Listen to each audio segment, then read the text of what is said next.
آپ کا ایک واقعہ ملکہ بلقیس کے ساتھ پیش آیا۔ سورہ نمل آیت 20 تا 25 میں ہے۔ آپ نے پرندوں کی دیکھ بھال کی اور فرمانے لگے، کیا بات ہے کہ ہدہد نظر نہیں آ رہا؟ کیا وہ واقعی غیر حاضر ہے؟ یقیناً میں اسے سخت سزا دوں گا یا اسے ذبح کر ڈالوں گا، یا وہ میرے سامنے کوئی معقول وجہ بیان کرے۔ کچھ زیادہ دیر نہ گزری تھی کہ اس نے آ کر کہا، میں ایک ایسی خبر لایا ہوں کہ آپ کو اس کی خبر ہی نہیں، اور میں سبا کی ایک سچی خبر آپ کے پاس لایا ہوں۔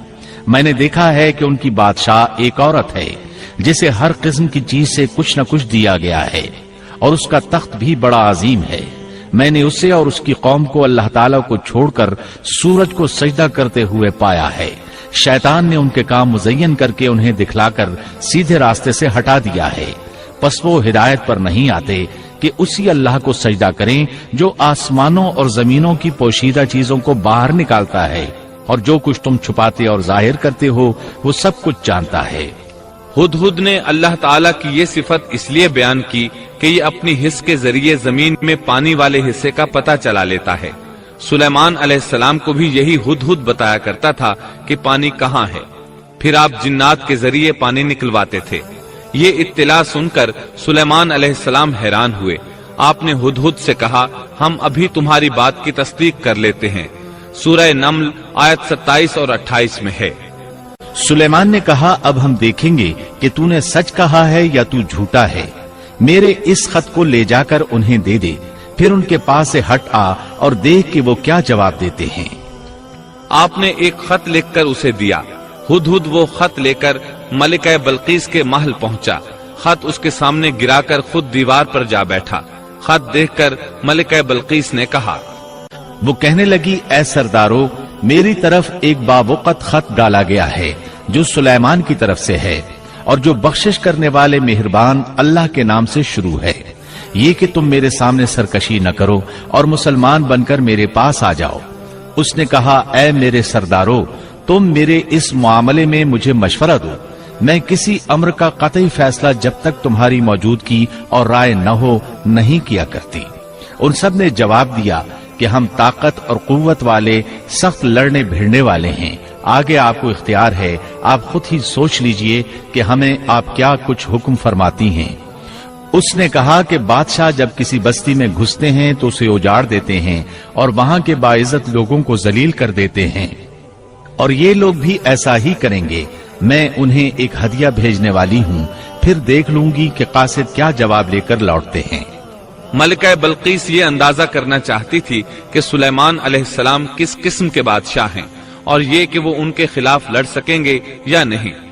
چنانچہ اس نے فلسطین کی طرف بے شمار تحائف روانہ کیے تاکہ لڑائی کی نوبت نہ آئے، لیکن جب یہ تحائف سلیمان علیہ السلام کے پاس پہنچے تو آپ غضبناک ہو گئے۔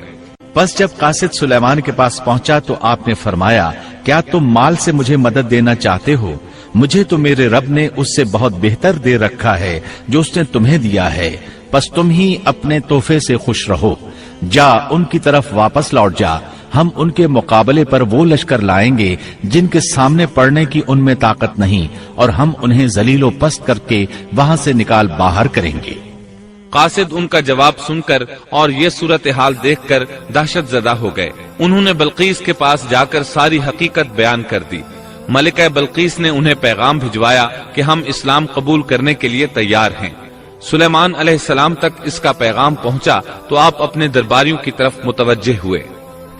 آپ نے فرمایا، اے سردارو، تم میں سے کوئی ہے جو ان کے مسلمان ہو کر پہنچنے سے پہلے ہی اس کا تخت مجھے لا دے؟ ایک قوی ہیکل جن کہنے لگا، آپ اپنی مجلس سے اٹھیں، اس سے پہلے میں اسے آپ کے پاس لا دیتا ہوں۔ یقین مانیے کہ میں اس پر قادر ہوں اور ہوں بھی امانت دار۔ جس کے پاس کتاب کا علم تھا وہ بول اٹھا کہ آپ پلک جھپکائیں، اس سے بھی پہلے میں اسے آپ کے پاس پہنچا سکتا ہوں۔ جب آپ نے اسے اپنے پاس موجود پایا تو فرمانے لگے، یہی میرے رب کا فضل ہے تاکہ وہ مجھے آزمائے کہ میں شکر گزاری کرتا ہوں یا ناشکری۔ شکر گزار اپنے ہی نفع کے لیے شکر گزاری کرتا ہے، اور جو ناشکری کرے تو میرا پروردگار بے پرواہ اور کرم کرنے والا ہے۔ حکم دیا کہ اس کے تخت کی صورت بدل دو تاکہ معلوم ہو جائے کہ یہ راہ پا لیتی ہے یا ان میں سے ہوتی ہے جو راہ نہیں پاتے۔ تخت لانے والے آدمی کے متعلق جو یہ آیا ہے کہ اس کے پاس کتاب کا علم تھا، تو مفسرین کا اس کے بارے میں اختلاف ہے کہ وہ کون تھا۔ قرآن کریم کے الفاظ سے جو معلوم ہوتا ہے وہ اتنا ہی ہے کہ وہ کوئی انسان ہی تھا جس کے پاس کتاب الہی کا علم